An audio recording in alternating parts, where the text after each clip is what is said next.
여러분 안녕하십니까? AWS 클라우드 마이그레이션 특집 온라인 세미나에 오신 것을 환영합니다.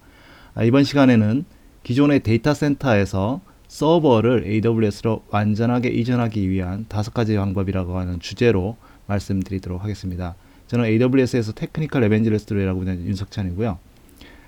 이번 시간에 강연 중에 질문하시는 방법에 대해서 먼저 알려드리도록 하겠습니다.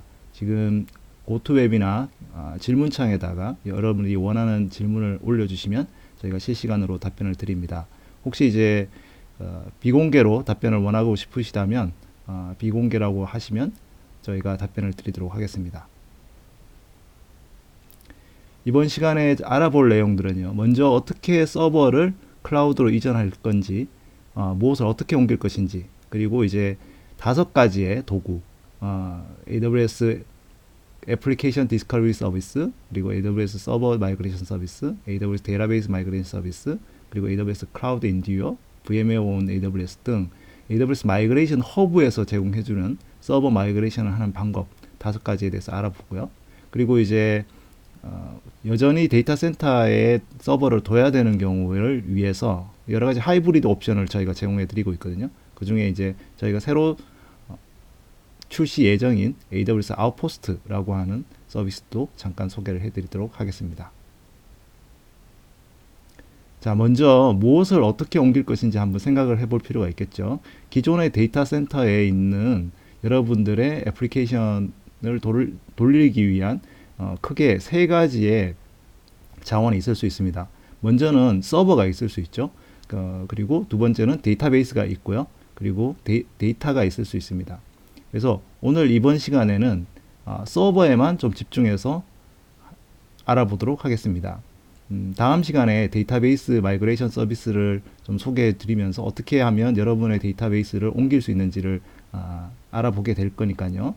그리고 여러분의 그 데이터를 기존의 저장 장치에서 클라우드 스토리지로 옮기는 방법은 또 다양하게 많이 저희가 제공을 해드리고 있거든요. 이거 말고도 다른 온라인 세미나, 데이터 이전을 위한 온라인 세미나가 있기 때문에 그걸 꼭 찾아보셔서 참고해 보시면 좋을 것 같습니다.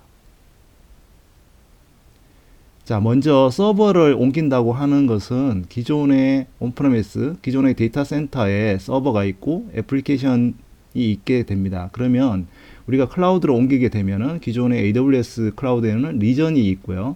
그리고 그 리전에는 우리가 버추얼 프라이빗 클라우드라고 하는 사설 네트워크망을 구축을 하고 그 VPC 안에 하나씩 서버를 옮기게 됩니다. 이 서버를 옮길 때 기본적으로 AWS에서 제공해주는 가상 서버인 EC2에는 인스턴스라고 하는 곳에 아마존 머신 이미지라고 하는 일종의 뭐 부팅 디스크 같은 그런 이미지를 만들고 그 위에 어플리케이션을 올리게 됩니다. 그러니까 온프라미스에서 돌리고 있던 각각의 서버, 운영체제, 애플리케이션, 그리고 그 프레임워크들을 서버에 머신 이미지로 하나씩 만들어서 이렇게 이제 옮겨야 되는 그런 이제 작업을 하게 되는 거죠. 이렇게 서버가 한두 대 정도 있을 때는 이렇게 AMI를 만들고 애플리케이션을 올린 다음에 뭐 AMI를 다시 이제 복제하는 방법으로 옮기기가 쉽지만 이 서버의 대수도가 많고 또 사용하고 있는 비즈니스 애플리케이션 또는 뭐 웹서버 그다음에 다양한 어떤 워크로드들이 있는 경우에는 이런 것들을 그냥 단순하게 옮기는 것은 쉽지가 않습니다. 그런데 우리가 기존의 AWS 고객들 중에는 이런 클라우드 이전을 어떻게 했느냐를 보면은 예를 들어서 이제 가디언이라고 하는 사이트 같은 경우에는 18개월 만에 1200개가 넘는 인스턴스를 이전을 하고 기존의 그 빌드 배포 파이프라인을 자동으로 해서 몇 주씩 걸리던 그런 기존 데이터 센터에서 하던 일들을 하루 이틀 만에 마무리를 할 수 있게 됐고요. 이 에널이라고 하는 이제 이 이탈리아에 있는 전력 회사인데요. 여기 같은 경우에는 9개월 동안 5,500개 인스턴스 마이그레이션을 해서 비용도 줄이고 그리고 배포 시간도 4주에서 이틀로 10배 가까이 줄인 거 보실 수 있습니다. 그리고 뉴스 코퍼레이션이라고 하는 웹사이트 같은 경우에는 56개 데이터 센터가 있었는데 그걸 6개로 통합을 하고 그리고 이제 인프라의 75%를 클라우드로 이전하고 그래서 남는 돈이 1억 달러 가까이 있었는데 이것은 이제 다른 웹사이트 개발에 투자할 수가 있었고요.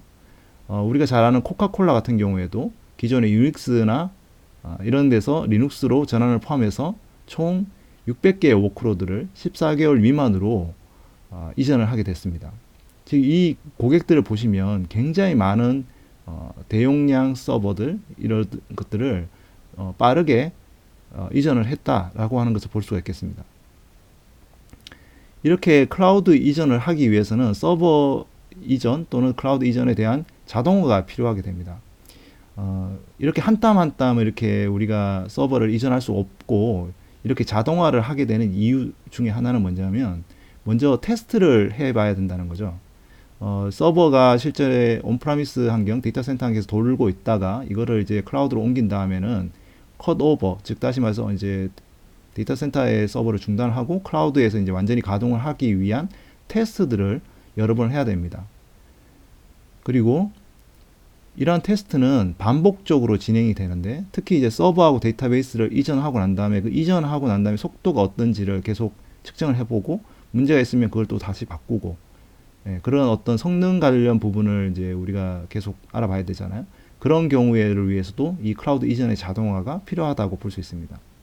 그리고 세 번째는 이전 작업 중에 생기는 이슈에 대한 문제 추적이 필요합니다. 그래서 그러려면은 이 데이터들을 계속적으로 추적할 수 있게끔 데이터 자동화 이런 것들이 꼭 필요하겠죠. 그래서 우리가 클라우드 이전을 할 때 손으로 이렇게 하는 게 아니고 도구를 통해서 자동화하는 것 굉장히 중요한 베스트 프랙티스가 되겠습니다. 그럼 이런 클라우드 이전 자동화를 위한 도구가 굉장히 많이 저희가 제공을 해드리고 있어요. 지금 이제 위쪽에 있는 것들이 서드 파티 파트너사들이 제공해주는 툴입니다. 예를 들어 인벤토리를 관리하는 거라든지 비즈니스 케이스들을 확인하고 분류를 한다든지 아니면 이전 계획을 수립한다든지 또는 어떤 서버나 워크로드 애플리케이션의 의존성을 시각화해주는 도구라든지 또는 실제로 이제 서버 애플리케이션을 이제 마이그레이션 하는 도구라든지 마이그레이션 하고 난 다음에 유효성을 확인하는 도구들 이런 도구들이 제공이 되고 있고요. 여러분들 뭐 대부분 못 들어보신 회사가 많으실 텐데 뭐 TSO 로직이라든지 ATA 데이터라든지 뉴렐릭이라든지 클라우드 인듀어라든지 이런 회사들 굉장히 유명한 회사들입니다. 그래서 클라우드로 기존 인프라 온프라미스에서 이전을 할 수 있도록 도와주는 그런 서비스를 제공해주는 서드파티 파트너사들이고요. 그리고 이 밑에 있는 것들은 이러한 어떤 파트너들의 도움뿐만 아니고 AWS에서 실제로 이제 제공해드리는 서비스가 되겠습니다. 그래서 애플리케이션 디스커버리 서비스 그리고 서버 마이그레이션 서비스, 데이터베이스 마이그레이션 서비스, 뭐 스토리지 게이트웨이 이런 것들이 이제 저희가 클라우드 이전을 하기 위해서 제공해드리는 서비스입니다. 이러한 서비스들을 저희가 AWS 마이그레이션 허브라고 하는 통합 콘솔을 통해 가지고 제공을 해드리고 있거든요. 이 허브에는 이제 이 세 가지 서비스, 애플리케이션 디스커버리 그리고 서버 마이그레이션, 데이터베이스 마이그레이션 서비스가 이렇게 합쳐져 있어요. 그래서 애플리케이션을 찾고 그리고 그 찾은 애플리케이션이 서버와 데이터베이스 이렇게 같이 연동을 해가지고 하나의 애플리케이션 통으로 해서 이것을 이제 자동으로 마이그레이션 하고 그리고 마이그레이션 된 것을 이제 확인하고 그걸 뭐 계속 반복적으로 또 리플리케이션 작업을 하고 하는 것들을 이제 해 나갈 수 있는 그런 서비스라고 보시면 되겠습니다. 그러면 백문의 불여일견이라고 먼저 우리가 한번 살펴보는 게 필요하겠죠. 그 AWS 마이그레이션 허브라고 하는 웹사이트에 가시면 이게 첫 화면에 있는 뭐 디스커버리, 마이그레이트, 트랙 이렇게 이제 세 가지 절차로 보게 됩니다. 그래서 디스커버리는 먼저 AWS 그 디스커버리 툴을 각각 서버에다가 설치를 하고 그 설치된 서버를 이제 통해 가지고 데이터들을 뽑아내고요. 그런 다음에 마이그레이션 그 툴들을 또 그 서버에 설치해서 나오는 데이터들을 마이그레이션 하고 그리고 그걸 이제 트래킹하는 그런 절차로 제공이 되고 있죠. 그래서 이제 여러분들이 이 어떤 것을 먼저 워크플로우에 어떤 것을 쓸 건지를 이제 고르시면 되는데요. 먼저 마이그레이션을 툴들을 살펴보면요. 기본적으로 AWS 서버 마이그레이션 서비스라는 것이 있습니다. 여기에 이제 서버 마이그레이션 서비스에 그 커넥터들을 실제로 서버에다 연결을 하면 그 커넥터에 있는 VM 이미지들이 실제로 EC2로 옮겨올 수 있고요. 그런 다음에 이제 그것들을 여러분들이 이제 계속적으로 처리를 할 수가 있습니다. 그리고 이제 ATA 데이터 그리고 클라우드 인듀어 같은 자동 마이그레이션 파트너사 도구도 여기에 추가적으로 들어가 있고요. 그리고 데이터베이스 마이그레이션 서비스도 제공이 되고 있습니다. 그 데이터베이스 마이그레이션 서비스는 소스 데이터베이스에서 타겟 데이터베이스로 데이터가 이동을 할 수 있도록 해주는 중간 단계 역할을 해주는 마이그레이션 서비스고요. 뭐 굉장히 다양한 그 기능들을 제공해 주고 있다 보시면 되겠습니다. 자, 마이그레이션 서비스, 서버 마이그레이션 서비스를 먼저 살펴볼 텐데요. 서버 마이그레이션제를 누르면 컨솔을 보시면 먼저 커넥터라는 것이 존재하죠. 이 커넥터라고 하는 것은 기존의 데이터 센터에 설치되어 있어서 이것이 이제 그 서버 마이그레이션 서비스로 연동이 되고, 그리고 이 서버 카탈로그를 만들어 줍니다. 그래서 이 서버 카탈로그 중에 어떤 서버를 이동할지를 우리가 볼 수 있거든요. 그래서 이제 지금 데이터 센터에다 설치를 해두면 이렇게 다양한 이제 서버들이 이렇게 보이게 됩니다. 뭐 CentOS도 있고, 그리고 뭐 vSphere도 있고, 윈도우즈 서버도 있고, 다양한 서비스 서버들을 이렇게 쭉 이렇게 찾아가지고 이렇게 보여주게 되고요. 오늘 저희가 리플리케이션 한번 해볼 거는 이제 스토리지 게이트웨이용 이제 VM 하나를 리플리케이션 작업을 한번 돌려보도록 하겠습니다. 그래서 리플리케이션 작업들을 할 작업을 골랐고요. 이 서버를 이렇게 어떤 주기적으로 우리가 이제 리플리케이션 할 예정입니다. 먼저 한 12시간 정도로 리플리케이션을 하게 될 것 같고요. 먼저 SMS 서비스 IAM 롤을 정하고, 그리고 AMI는 2개 정도를 뭐 이렇게 지우지 말고 계속 이제 남겨 두겠습니다. 그런 다음에 이제 보시면은 이제 VM 스토리지 게이트웨이 VM을 데이터 센터에 있는 것을 리플리케이션 작업을 이제 12시간에 한 번씩 남겨서 작업을 이제 시작한 걸 보실 수가 있겠습니다. 자, 보시면 이제 이 리플리케이션 잡이 이제 구동이 되면 바로 이 잡이 이제 시작이 될 수 있도록 이제 되게 됩니다. 그래서 리플리케이션 작업을 우리가 살펴보면요, 지금 잡 스테이트가 이제 펜딩 상태로 있지만 이제 조금 있으면 이제 시작이 되게 될 거거든요. 그래서 요것들을 이제 보는 방법은 기본적으로 다시 서버 디스커버리 말고 서버 디스커버리 그 업데이트된 마이그레이션 업데이트를 보면요, 기존에 지금 보시면 이제 몇 초 전에 이 VM 218에 대한 서버 마이그레이션 작업이 시작됐다, 이렇게 보실 수가 있죠. 네. 스케줄이 됐고 지금 금방 시작을 하는 거기 때문에 지금 이제 작업 준비 중인 상태로 보시면 되겠습니다. 그래서 지금 밑에 보시면 쭉 이렇게 작업이 완료된 것도 있고, 작업이 안 된 것도 있고, 작업 중인 리플리케이션 작업하는 것도 있고, 뭐 DMS라고 해서 데이터베이스 서비스로 마이그레이션 하는 거, 뭐 서버 마이그레이션 하는 거, 이렇게 여러 가지 작업들을 이렇게 스케줄을 해놓고 자동으로 이렇게 리플리케이션 하는 거라고 보실 수 있습니다. 그래서 지금 요 작업을 보시면 이제 스토리지 게이트웨이 우리 VM 작업을 리플리케이션 한 작업이라고 보시면 되고요. 이 서버 마이그레이션 하나하나들을 이제 일종의 하나의 애플리케이션으로 관리를 할 수가 있어요. 그래서 뭐 예를 들어서 이 작업이다 그러면 이 작업은 예를 들어서 회사 내 CRM 도구를 하는 애플리케이션이다. 뭐 그렇게 하면은 이제 이 애플리케이션 하나의 애플리케이션으로 우리가 그 묶음을 할 수 있겠죠. 그러면 이제 이 CRM 뭐 서버는 뭐 여러 대가 있을 수 있고, 그다음에 데이터베이스가 있을 수도 있고, 그렇잖아요. 그래서 여러 가지 이제 그 서버들을 이렇게 한 묶음으로 만든 다음에 그 묶음의 서버 마이그레이션도 이제 볼 수가 있습니다. 자, 먼저 그 다음에 이제 데이터베이스 마이그레이션 서비스도 여기 연동이 되어 있거든요. 그래서 데이터베이스 마이그레이션 서비스 같은 경우에는 이제 소스와 타겟 이 두 가지가 있죠. 그래서 소스 DB로부터 타겟 DB로 이제 설치가 되게 되는데요. 지금 이제 MySQL용 서버 뭐 소스가 있고, 그다음에 타겟을 이제 골라서 우리가 할 수가 있습니다. 그래서 이제 엔드포인트를 이제 저희가 뭐 설정을 할 수 있고, 엔진을 고를 수도 있고, 그렇게 할 수가 있게 되겠습니다. 자, 그러면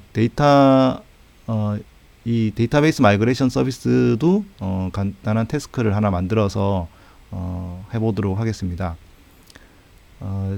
보시면 이제 데이터베이스 마이그레이션 하는 것을 보시면 이제 작업 자체가 보시면 소스부터 타겟을 정하고 이제 작업을 하는 것을 이제 보실 수가 있겠죠. 그래서 뭐 여기 보면 이제 뭐 여러 가지 이제 DB의 뭐 그 종류가 있고요.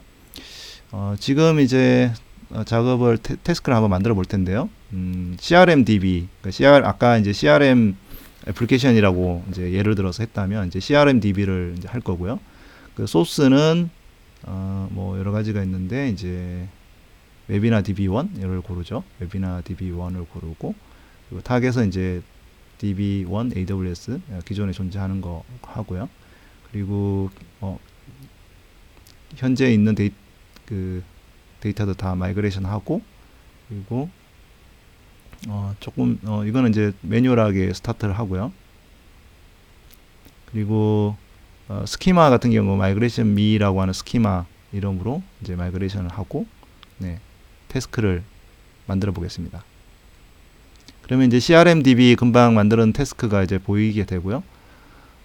그리고 이제 작업 DMS도 지금 보시면은 CRM DB로 되어 있는 작업이 이제 런칭이 되고 있는 것을 보실 수가 있죠. 아직 스타트는 안 했죠. 우리가 이게 매뉴얼리 해놨기 때문에.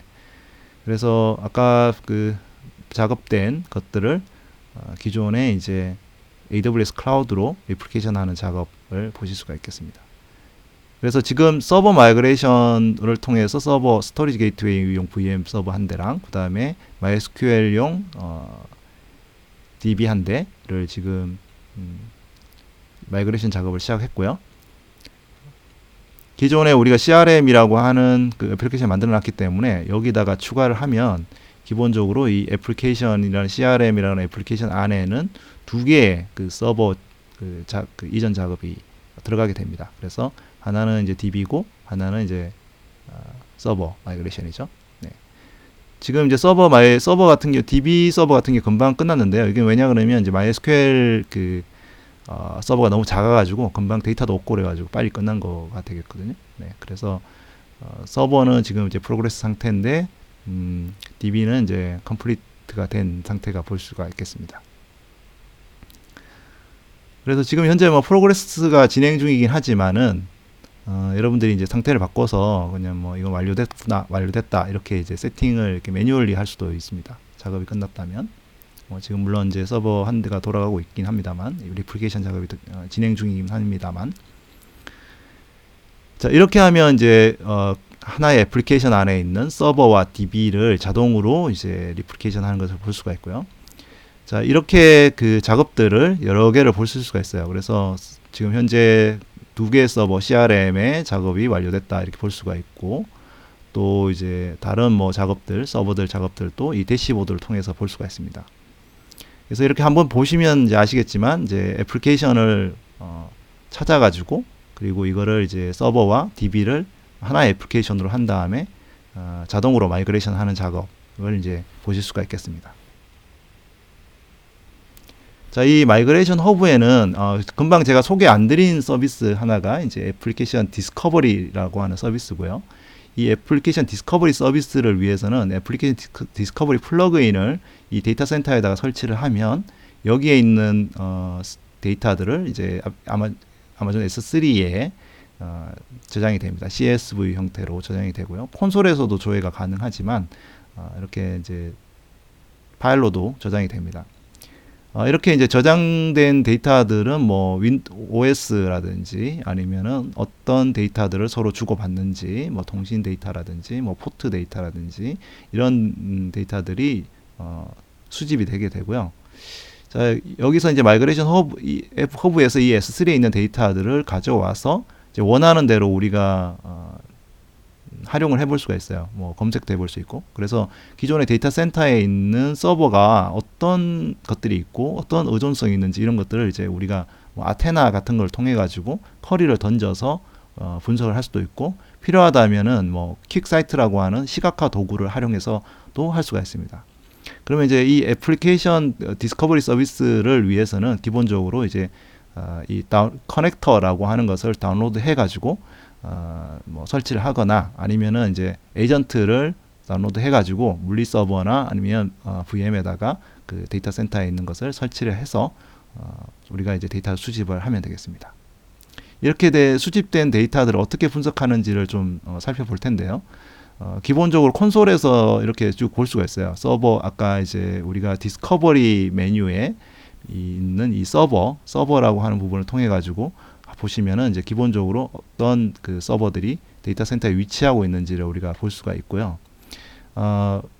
우리가 이제 이것을 데이터들을 이렇게만 봐서는 좀 이렇게 딱 그 명확하게 안 나오기 때문에 아테나란을 통해 가지고 쿼리를 던져서 우리가 살펴볼 수가 있습니다. 자, 이 아테나에 지금 보면은 이제 쿼리를 보시면은 뭐 소스 IP나 데스티네이션 IP들 그리고 포트 정보들 이런 것들을 이제 쿼리를 던질 수가 있고요. 그러면 어떤 IP에 있는 어떤 그 서버가 어떻게 이제 어떤 뭐 포트에 뭐 통신을 주고받는지 이런 게 열려 있는지 이런 것을 이제 우리가 쿼리를 던져서 볼 수가 있고요. 또 다른 쿼리는 보시면은 예를 들어 호스트 네임과 그리고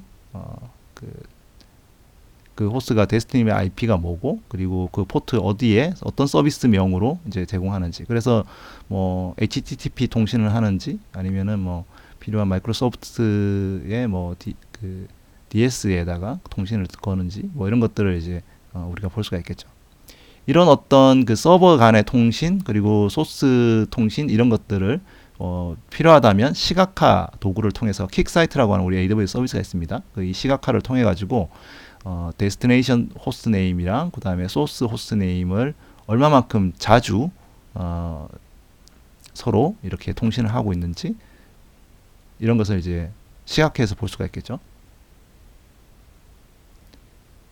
또는 그 애플리케이션과 간의 어떤 시각화도 볼 수가 있어요. 그래서 어떤 워크로드가 실제로 많이 구동이 되고 있는지 예를 들어서 뭐 CMS의 워크로드가 있다 또는 이제 지금 보시면 이제 액티브 디렉토리 마이크로소프트 액티브 디렉토리에 대한 워크로드가 굉장히 많죠. 지금 이제 빈도를 보시면 그래서 이런 식으로 이 데이터 센터에 있는 이 그 서비스들 안에 어떤 서버에 어떤 워크로드들이 많이 제공이 되고 있는지 그리고 그것을 이제 우리가 이렇게 바로 알아볼 수가 있습니다. 그러면 이제 뭐를 좀 집중적으로 서버를 잘 마이그레이션 해야 될지 우리가 알아볼 수 있겠죠.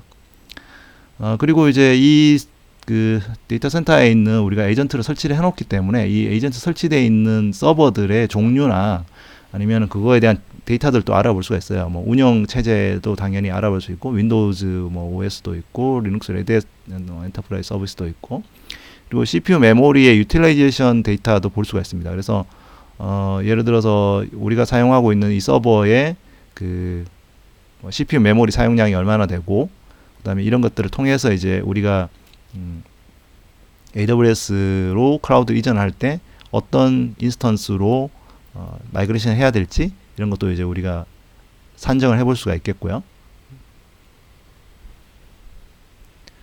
다양한 어떤 중요한 데이터들 우리한테 제공해주고 있다 이렇게 보시면 되겠습니다. 자, 서버 마이그레이션 서비스는 아까 그 마이그레이션 허브에서 그 동작하는 것을 보셨다시피 기존에 이제 온프라미스에 있는 서버들을 AWS 클라우드로 리플리케이션을 하는 그런 자동으로 리플리케이션 하는 서비스고요. 여기에 이제 뭐 윈도우즈 서버나 레드 엔터프라이즈 서버나 이런 다양한 OS 제공을 해주고 있고 하이퍼V도 서포트를 하고 있습니다. 그래서 필요한 어떤 데이터들을 인크리멘탈 데이터들을 수집해서 AWS도 전송을 하고 마이그레이션을 하고 난 다음에 그 마이그레이션 결과 생성된 AMI를 통해 가지고 EC2 인스턴스도 실행을 할 수 있다 이렇게 보시면 되겠습니다. 그 데이터 이 AWS 서버 마이그레이션 서비스를 통해 가지고 지금까지 한 75만 개 이상의 서버가 마이그레이션 됐기 때문에 검증된 이제 서비스니까 여러분들이 바로 이제 사용해 보실 수가 있겠습니다. 아까 마이그레이션 허브에서 이제 두 번째로 그 작업한 것이 바로 데이터베이스 마이그레이션 서비스죠. 그래서 이 데이터베이스 마이그레이션 서비스는 기존에 온프레미스에 있는 데이터베이스를 클라우드로 옮기는데 그게 관계형 DB, 레이셔널 데이터베이스 서비스 RDS로 옮길 수도 있고 또는 NoSQL DB면 다이나모 DB로 옮길 수도 있고 그리고 이제 우리가 이제 조금 더 그 상용급의 고성능 그 데이터베이스를 RDB를 원한다면 아마존 오로라로도 옮길 수도 있고 또 필요하다면 DW 서비스인 데이터 웨어하우싱인 아마존 레드시프트로 이전을 할 수가 있겠습니다. 이렇게 그 AWS 데이터베이스 마이그레이션 서비스는 벌써 이제 13만 개 이상의 데이터베이스 마이그레이션을 했던 그런 기록이 있거든요. 그래서 2019년 4월 현재 굉장히 많은 데이터베이스들이 기존의 온프라미스에서 클라우드로 마이그레이션을 했기 때문에 여러분들도 이제 충분히 사용해 보실 수가 있겠고요. 뭐 이 지원해주는 소스 DB 보시면 뭐 EC2에서 오라클이나 MS SQL이나 MySQL, MariaDB부터 해서 DB2, 몽고DB 다 이렇게 이제 제공을 해주고 있고 심지어 이제 경쟁사에 있는 서비스 애저를 통해 가지고 DB 이전도 가능합니다. 소스 DB는. 그리고 이제 타겟 DB는 이제 온프라미스에 있거나 EC2 인스턴스에 있는 데이터베이스를 설치해서 하거나 아니면 이제 아마존 RDS나 아니면 레드시프트 또는 이제 다이나모DB, 뭐 일라스틱서치, 키네시스 데이터 스트림 뭐 이런 걸 통해서 필요한 어떤 타겟 그 데이터로 이전을 할 수가 있습니다. 다음 시간에 좀 더 자세히 알아보시겠지만은 기본적으로 데이터베이스 이전을 하기 위해서 저희가 스키마 컨버전 툴도 제공을 해주고 있거든요. 그래서 이걸 같이 사용을 하시면 조금 더 쉽게 데이터베이스 이전이 가능하다고 보시면 되겠습니다. 자, 지금 이제 소개해 드릴 것은 서드 파티 도구를 통해서 대량 이전을 하는 방법이거든요. 뭐 기존에 저희가 제공해 드리는 도구뿐만 아니고 AWS 마켓플레이스에 가시면 클라우드 인듀어라든지 ATA 데이터라든지 이런 그 서드 파티 회사들이 제공해 주는 자동 마이그레이션 툴이 있습니다. 이 자동 마이그레이션 툴을 통해 가지고 여러분들이 쉽게 서버 이전을 해 보실 수가 있는데요. 이번 시간에는 특별히 클라우드 인듀어라고 하는 서드 파티 툴을 소개를 해드리려고 합니다. 근데 이제 보시면 AWS라는 게 붙어 있잖아요. 이 클라우드 인듀어가 원래는 굉장히 유명한 그 파트너사였어요. 이 서버 마이그레이션을 잘하는. 그러다 보니까 이제 AWS가 야, 이 회사 너무 잘한다. 그래서 저희가 이 회사를 인수를 하게 됩니다. 그래서 이번 올해 초에 인수를 했기 때문에 저희가 이제 AWS 클라우드 인듀어라고 제가 이름을 붙였어요. 그래서 클라우드 인듀어라고 하는 거는 이제 모든 소스의 애플리케이션 또는 데이터베이스를 AWS로 지속적으로 복제를 해서 좀 더 안정적으로 마이그레이션을 할 수 있도록 해주는 겁니다. 그래서 이 그 클라우드 인듀어의 좀 특징적이라고 하면은 이 두 가지의 스테이지를 갖고 있다는 거거든요. 기존의 데이터 센터에서 먼저 테스트 이전을 하고 그 테스트 이전이 끝나고 난 다음에 컷오버, 그러니까 정식 서비스 이전을 하도록 이 두 가지의 이제 모듈을 만들어 놓고 서비스를 합니다. 그래서 이제 이 테스트 이전에서는 굉장히 경량의 리눅스 복제 서버를 통해 가지고 비용이 저렴하게 이제 테스트를 하게 되고요. 그런 다음에 이제 정식 서비스 이전을 하게 되면 우리가 필요한 모든 데이터들이 실행이 될 수 있도록 그렇게 하고 있습니다. 그래서 좀 더 자세한 것은 여러분들이 이제 클라우드 인듀어라고 하는 웹사이트, 저희 AWS에 있는 웹사이트를 이제 참고해 보시면 좋을 것 같습니다. 클라우드 인듀어에서 지원하는 플랫폼이 굉장히 많습니다. 그 소스 인프라가 AWS뿐만 아니고 다른 회사의 클라우드 서비스 프로바이더에 있는 인프라들도 데이터 서버들도 이전이 가능하고요. 다양한 x86 운영 체제들, 뭐 레드햇부터 해서 젠토스, 오라클 리눅스, 우분투 뭐 다 지원을 해주고 있고 데이터베이스도 굉장히 지원을 많이 하고 애플리케이션도 지원을 많이 합니다. 그래서 굉장히 다양한 그 이전 지원 플랫폼을 마이그레이션 플랫폼을 제공해 준다. 그리고 이제 클라우드 인듀어는 여전히 이제 아직까지는 그 AWS 마켓플레이스를 통해 가지고 여러분들이 이용해 보실 수 있어요. 그래서 AWS 마켓플레이스라는 것이 이제 파트너사들이 여러분들 서비스를 제공해주는 원클릭으로 이제 여러분들의 서비스 제공해주는 그 일종의 지원 도구 시장이잖아요. 그래서 여기에 서비스를 통해서 서브스크라이브션을 하면 여러분들이 필요한 어떤 그 기능을 활용해 볼 수가 있겠습니다. 자, 그러면 이제 백문이 불여일견인데 클라우드 인듀어가 어떻게 돌아가는지 잠깐 소개를 해드리겠습니다. 일단 클라우드 인디어에 그 로그인을 하시면 기본적으로 이제 AWS로 마이그레이션 할 수 있는 옵션을 선택을 하고요. 그리고 설정을 보시면은 이제 여러 가지 설정이 있는데 그 중에 이제 리플리케이션을 어떻게 할 건지, 자, 그 마이그레이션 할 수 있는 뭐 기존의 데이터 센터에서 AWS의 어떤 리전에다가 타겟으로 우리가 보낼 건지를 이제 고를 수가 있고요. 서버들을 이제 머신이라고 부르죠. 그래서 머신 서버에 지금 현재 보시면은 이제 애플리케이션 서버 한 대가 돌아가고 있고, 이 설정을 보시면 이제 500번, 500 토탈 500에 20번 정도를 사용할 수 있는데, 이 애플리케이션 서버가 지금 리플리케이션이 돌아가고 있는 걸 사용할 수 있습니다. 그래서 이제 이것들을 이제 제대로 쓰려면 이제 라이센스를 구매를 하셔야 되고, 이 서스크립션을 통해 가지고 라이센스를 구매하시면 해보실 수가 있게 됩니다. 자, 이 마이그레이션이 를 이제 하면 기본적으로 서버들을 어떤 서버들을 이제 추가를 하게 되죠. 그래서 보시면은 서버 추가를 하는 방법은 그렇게 어렵지 않아요. 뭐 아까 에이전트나 커넥터를 서버 설치하는 것처럼 똑같이 이 머신에다가 뭐 간단하게 이제 한 줄로 이제 파이썬으로 통해서 이제 그 인스톨을 하시면 되고요. 에이전트를. 그러면은 뭐 리부팅을 안 해도 알 수가 있고요.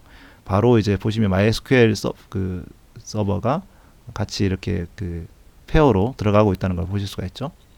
그러면 이제 이 머신을 이제 우리가 쭉 보면은 뭐 그 분석을 할 수가 있어요. 이게 뭐 리플리케이션 서버를 만들고 리플리케이션에 관련된 모든 정보들을 우리가 이제 세팅을 할 수 있고, 그리고 이제 이 서버를 어떤 식으로 이제 런칭을 할 건지를 설정하는 것이 이제 블루프린트, 그러니까 청사진 정보로 볼 수가 있습니다. 그래서 뭐 서브넷을 만들 건지, 시큐리티 그룹을 만들 건지, 그리고 이제 프라이빗 RP를 세팅할 건지, 이런 것들을 이제 세팅이 되고 나면은 이 MySQL 데이터베이스가 이렇게 리플리케이션이 시작된 것을 볼 수 있죠.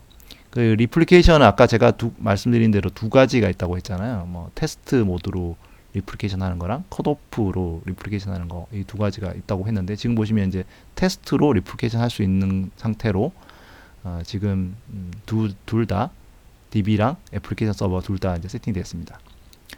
이 서비스는 그냥 간단한 워드프레스 블로그예요. 그래서 워드프레스 블로그에다가 이제 MySQL DB에 이제 내용 글 같은 걸 적어 놓으면 바로 이제 볼 수 있는 거고요. 지금 보시면 이제 글을 제가 하나 적었고요. 그런 다음에 이제 테스팅 리플리케이션을 한번 해볼 예정입니다. 자, 뭐 워드프레스로 되어 있는 거기 때문에 이 두 가지를 선택을 하고 타겟을 해서 테스트 모드와 컷오프 모드가 있죠. 네, 지금은 이제 테스트 모드로 할 거니까요. 테스트 모드로 리플리케이션을 하면 AWS 클라우드에 있는 오하이오 리전에 이 서버들이 이제 세팅이 됩니다. 컷오프는 이제 아까 말씀드린 대로 정식으로 할 때 하는 거니까 나중에 이제 테스트를 해보시고 문제가 없을 때 하시면 되겠습니다. 자, 이러면 이제 기본적으로 리플리케이션 작업이 시작이 됐고요. 뭐 스냅샷을 찍고, 그리고 머신 컨버전을 하고, 그리고 AWS에 있는 필요한 시큐리티 그룹 이런 거 만들고, 네, 그리고 뭐 인스턴스들, 그 리플리카 인스턴스들을 이제 AWS에다가 만들고, 이런 작업들을 이제 하게 되죠. 그래서 이런 작업들이 이제 쭉 진행이 되면 이제 테스트 작업이 이제 계속 끝나서 이제 그쪽에 서버가 세팅이 되어 있다, 이렇게 보시면 되겠습니다. 그러면 이제 타겟 서버를 보시면 지금 IP 퍼블릭 IP가 붙어 나오고요. 이 퍼블릭 IP는 기본적으로 이제 아까 그 데이터 센터에서 만들어 놓은 그 서비스가 그대로 이렇게 동작을 하고 있다, 이렇게 보실 수가 있고요. 두 개의 서버가 현재 테스트 모드에서 오하이오 리전에서 제공이 되고 있습니다. 그래서 이제 클라우드 인디오를 사용하시면 아주 이제 간편하게 서버 마이그레이션을 이제 할 수가 있고요. DB와 이제 서버 마이그레이션 한꺼번에 할 수 있다는 그런 좀 장점이 또 있을 수 있겠네요. 네. 특히 이제 클라우드 인디오라고 하는 것은 기존의 AWS 서비스들하고 잘 연동을 하면 이 서비스 자체를 뭐 이렇게 클릭으로 하는 게 아니고 자동화 할 수가 있거든요. 먼저 그 기존의 데이터 센터에 있는 서버들을 이전을 하기 위한 이제 데이터베이스나 아니면 리플리케이션 인스턴스 작업을 하고, 그리고 이제 이러한 클라이언트 작업들을 통해 가지고 나온 데이터들을 이런 뭐 AWS 람다라든지 이런 걸 통해 가지고 작업들을 자동화 해볼 수가 있겠습니다. 자, 이제 네 번째로는 VMware on AWS라고 하는 서비스를 소개해 드릴 텐데요.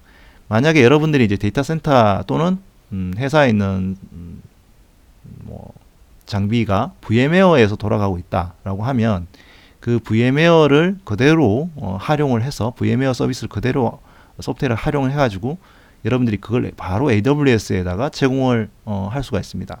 그래서 vSphere 6.0 또는 vSphere 6.5에 있는 여러분들이 인스턴스를 VM들을 기존의 프라이빗 클라우드에서 돌리고 있었다면, 이것을 이제 vMotion 또는 VMware 하이브리드 클라우드 익스텐션이라는 걸 통해 가지고 AWS 클라우드에 바로 이렇게 확장을 해서 제공을 해드릴 수가 있어요. 그래서 이제 2018년 4월 달에 이 VMware랑 저희가 전략적 제휴를 하면서 이 서비스를 런칭을 했고요. 현재는 굉장히 많은 리전에 제공이 되고 있습니다. 13개 정도 되네요. 리전이 제공이 되고 있고, 아직까지 이제 서울 리전은 아직 확장 계획 안에 있거든요. 원래 Q2에 상파울로, 홍콩, 오사카, 서울, 뭄바이 리전이 이제 들어가 있고요. 이 서비스가 어떻게 되는지 여러분들이 약간 좀 궁금해 하실 것 같아요. 여러분들은 AWS를 쓰시는 게 아니고요. VMware를 그냥 쓰시는 거예요. 그러니까 온프라미스에서 여러분들이 프라이빗 클라우드로 VMware를 쓰고 있다면, 그 VMware 쓰고 있는 것을 그대로 AWS로 확장을 하는 거죠. 그래서 여러분들이 돌리고 있는 서버에서 원래는 돌리고 있었던 VM들을 AWS에 있는 인프라에다가 VMware를 돌린다, 이렇게 보시면 되겠습니다. 그리고 이제 필요하다면 AWS에 있는 다양한 서비스 있죠. 람다나 스토리지 서비스, S3, RDS, 데이터베이스 서비스, DW, 레드스위프트, 실시간 스트리밍 서비스인 키네시스, 이런 거 연동을 해가지고 굉장히 이제 같은 그 인프라 안에 있잖아요. AWS 같은 리전 안에 있거나 같은 인프라에 있기 때문에 굉장히 빠른 그 대역폭 안으로서 이제 같은 서비스를 할 수 있는 좀 장점이 있겠죠. 그리고 이제 온프라미스하고 VMware 사이에 이 네트워크는 저희가 AWS 다이렉트 커넥트라고 하는 전용선 서비스를 통해 가지고 붙일 수가 있어요. 그래서 더 빠르게 이전을 할 수가 있습니다. 그래서 여러분들 그림이 보시다시피 하나의 VMware인데 기존의 데이터 센터와 또 그 AWS에 같이 이렇게 동작하고 있다, 이렇게 보시면 되겠습니다. 이렇게 할 수 있는 이유는 AWS 클라우드 서비스에 저희가 제공해주는 그 인스턴스 타입 중에 베어메탈 인스턴스가 있죠. 이 베어메탈 인스턴스라고 하는 거는 그 하드웨어와 그 하드웨어를 기본적으로 저희가 이렇게 occupy 해서 데디케이트 시킬 수 있지 않습니까? 그래서 데디케이트 시킬 수 있는 이 베어메탈 인스턴스에다가 기본적으로 VMware 소프트웨어를 설치해서 사용한다, 이렇게 보시면 되겠습니다. 자, 한번 어떻게 동작되는지를 좀 살펴보도록 하겠습니다. 지금 이제 보여드리는 것은 이제 vSphere에서 기존의 데이터 센터에 있는 그 서버들의 리스트를 이제 볼 수 있는 거고요. 여기 있는 서버들 리스트를 쭉 보면은 이제 기본적으로 이제 아까 우분투 서버들이 좀 많았죠. 그래서 여기에 이제 HCX 보시면 이제 익스텐션으로 이제 제공해 주고 있는 그런 이제 VM들이 있고요. 그래서 여기에 있는 것들을 통해 가지고 우리가 VMware 온프라미스에 있는 것들을 실제로 AWS 클라우드로 이전을 할 수가 있겠습니다. 그러면 이제 어떤 서버를 이전할 건지를 이제 고를 수가 있어요. 그러면 여기 보면은 이제 리소스에 대한 관련된 이제 크리테리아를 통해 가지고 우리가 이걸 이제 트래킹을 하고 여기에 필요한 서버들을 이제 골라낼 수가 있겠죠. 그럼 보시면 이제 우분투 서버가 여러 가지 있는데 우분투 40번, 41번, 42번, 43번 요것만 이제 이동을 한번 해볼까요? 44번까지, 45번. 네, 좀 많이 이동을 해도 되니까. 네, 이렇게 이제 골라서 선택을 하면 기본적으로 이제 어떤 서비스를 이동할지를 이제 우리가 찾은 다음에 얘를 이제 클릭을 하면 AWS 클라우드로 마이그레이션 됐다, 이렇게 보실 수 있습니다. 네. 그럼 지금 보시면 이제 VMware 클라우드 온 AWS에 지금 CPU 메모리 이렇게 들어가 있죠. 그래서 서버가 지금 호스트가 붙어 있고 그리고 이 서버가 돌아가고 있는 걸 보실 수가 있어요. 보시면 그냥 VMware 그 콘솔에서 기본적으로 이제 서비스가 그대로 보이죠. 근데 지금 현재 VMware VM들이 AWS 클라우드에서 동작하고 있다, 이렇게 보시면 되겠습니다. 이렇게 해서 이제 VMware를 사용하시는 경우에는 굳이 AWS 서비스로 이동하지 않아도 VMware 그대로 사용할 수가 있는 장점이 있죠. AWS를 사용하시면 좀 특별히 좋은 장점 중에 하나가 이 멀티에이지 기반의 고가용성을 활용할 수 있다는 장점이 있고요. 보시다시피 이제 VMware 이 VM들을 AWS AG를 통해서 고가용성을 이렇게 다중 AG 확장을 통해서 고가용성을 할 수가 있고요. 또 필요하다면 AWS의 VM들, EC2에 있는 EC2 VM들, 가상 인스턴스들하고 이렇게 붙여서 같이 서비스를 할 수도 있어요. 그래서 VMware의 이제 가용성을 좀 더 계속 높일 수 있는 그런 장점이겠죠. 얼마 전에 이제 이 VMware 온 AWS에 RDS도 이제 런칭할 수 있도록 해줬거든요. 그래서 온프라미스에서 DB를 돌려야 되는 경우가 있을 수 있지 않습니까? 그런 경우에 VMware 상에 아마존 RDS를 붙여놓고 그리고 AWS에 있는 RDS 서비스하고 서로 뭐 리플리케이션을 한다든지 뭐 서로 이렇게 연동을 한다든지 필요하다면 뭐 확장을 한다든지 이렇게 할 수 있도록 해주는 서비스거든요. 지금 현재 프리 어나운스 되어 있는 상태고 이제 곧 출시가 될 예정입니다만 이 서비스를 통한다면 또 VMware 안에서도 DB까지도 우리가 충분히 서비스를 할 수 있다, 이런 장점이 있겠습니다. 현재 VMware 온 클라우드 온 AWS를 사용하고 있는 고객들 굉장히 많이 있고요. 지금 서비스가 계속 확장이 되고 있기 때문에 기존의 VMware를 쓰고 있는 분들은 이제 큰 도움을 받을 수가 있을 것 같습니다. 그래서 이제 이 온프라미스 환경과 AWS를 통합해주는 다양한 저희 도구들, 스토리지 게이트웨이부터 해서 뭐 VPC 다이렉트 커넥트 그리고 코드 디플로이 뭐 이런 서비스들이 저희가 존재하고 있고 기존의 VMware 소프트웨어를 활용해서 AWS 기반으로 운영하는 VMware 클라우드 온 AWS 그리고 RDS 온 VMware 이런 것들을 제공해주고 있고요. 그리고 이제 뭐 예를 들어서 엣지에서 우리가 클라우드 연결을 하고 싶다면 스노우볼 엣지라고 하는 그런 어플라이언스를 통해 가지고 그 도구를 통해서 이제 직접 인터넷 연결을 할 수가 있는데요. 근데 이제 많은 어떤 고객들 중에 한 분들이 온프라미스 환경에서 AWS 서비스를 쓰고 싶다, 그런 분이 있어요. AWS가 너무 좋은 서비스를 제공해주고 있잖아요. EC2도 그렇고 RDS도 그렇고. 그런데 여전히 이제 아직까지는 데이터 센터를 여전히 써야 되는 그런 어떤 피치 못하게 써야 되는 경우가 있다면 차라리 그냥 AWS 서비스를 그냥 데이터 센터에서 쓰고 싶다라고 하는 니즈가 있었던 거죠. 그러니까 AWS를 너무 클라우드에서 잘 쓰고 있는 분들인데 여전히 데이터 센터를 써야 되는 경우, 그런 경우가 뭐 보안적인 측면도 있고 뭐 데이터 어떤 컴플라이언스 이슈도 있고 그런 경우에 차라리 그냥 AWS 서비스를 그냥 데이터 센터에 쓰는 게 어떨까라고 이제 질문을 해주신 거죠. 그래서 그런 분들을 위해서 저희가 이 AWS 아웃포스트라고 하는 서비스를 런칭을 했고요. 이 아웃포스트라고 하는 서비스는 기존의 AWS 서비스를 여러분의 데이터 센터에서 설치할 수 있는 거고요. 렉을 이렇게 직접 저희가 제공을 해드립니다. 그러면 AWS에서 사용하고 있는 똑같은 서비스를 제공을 합니다. 두 가지 옵션이 있는데 하나는 VMware 온 클라우드 온 AWS라고 하는 소프트웨어를 실제로 로컬에서 실행을 하거나 아니면 이제 EC2 인스턴스라고가 이제 뭐 볼륨들을 실제로 이제 온프라미스에서 제공을 하는 그런 서비스로 저희가 출시 예고를 했습니다. 그래서 여전히 데이터 센터를 사용해야 되는데 AWS가 제공해주는 좋은 서비스를 활용하고 싶은 분들, 그런 고객들을 위한 어떤 하나의 옵션이라고, 선택 옵션이라고 보시면 되겠습니다. 자, 이제 마무리를 할 건데요. 저희가 지금까지 대량 서버 마이그레이션을 위해서 어떤 도구를 써야 되는지를 제가 설명을 드렸죠. 자동화된 도구를 써야 된다.